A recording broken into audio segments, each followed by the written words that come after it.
It was really just generally a pretty good experience. I flew out of Newark Airport. I did receive a pat down. It was not particularly pornographic in nature. I tried to have my girlfriend film it, but we both were brought over for the pat down simultaneously. So neither one of us had access to cameras at the time, unfortunately.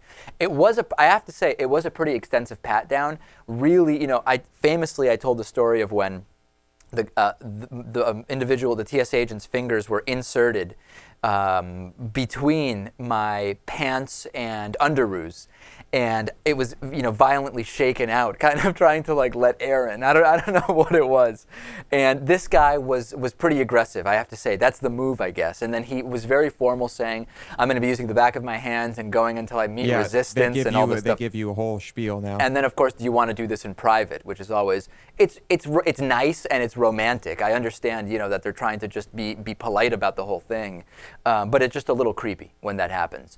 And it's actually interesting. On the way back in Portugal, the Portuguese airport security people, they also did a pat down, and it's actually a different process. They came over and an individual talks to you. They say, "Okay, do you have any liquids?" And I say, "No, I don't."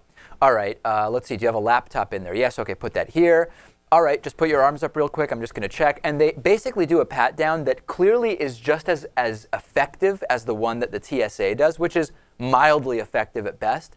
But there's not this big pomp and circumstance around it where you get a 30-second explanation of what it will be. You're offered a private room for the procedure. You do it and that's it. And it just seems like a lot of the problem here is everything surrounding it. Right. There were actually, I went to Austin over the break, and at the Austin airport, there were dogs everywhere.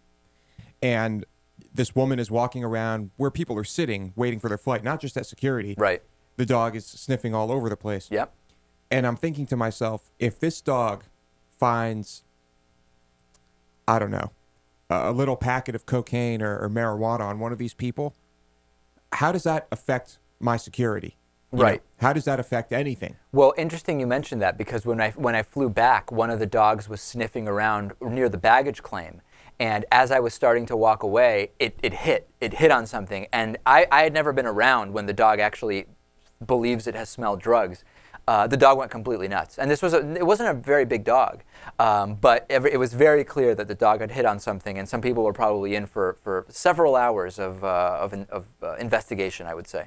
And in reality, it might have been a total accident, and it might have been the smallest trace that the dog picked up on. I mean, in general, I think it's probably a huge waste of money, like the war on drugs in general. On the flight back, the flights to Europe are much shorter than flights coming back because of the winds. So the flight there was under 6 hours. The flight back was close to 8 hours. And the video system wasn't working. You couldn't watch any movies. And for the same reason, some kind of short circuit, the reading light wasn't working. And it was a daytime flight. And the flight attendants asked that all the window shades be put down. So essentially, I have no reading light. It's pitch black, and there's nothing to watch on the TVs. Literally, for hours, I sat there like this, just looking straight forward. It reminded me of the Seinfeld episode where Putty, Elaine's boyfriend, just sits there on the plane, and Elaine says, "Did you want something to read?" And he says, No, I'm fine. And just looks at the seat in front of him. That's literally what I was doing. Eventually, I got so sick of it, I started making millimeter adjustments to the window shade, just trying to get just enough light where I could put a book on my lap and read something.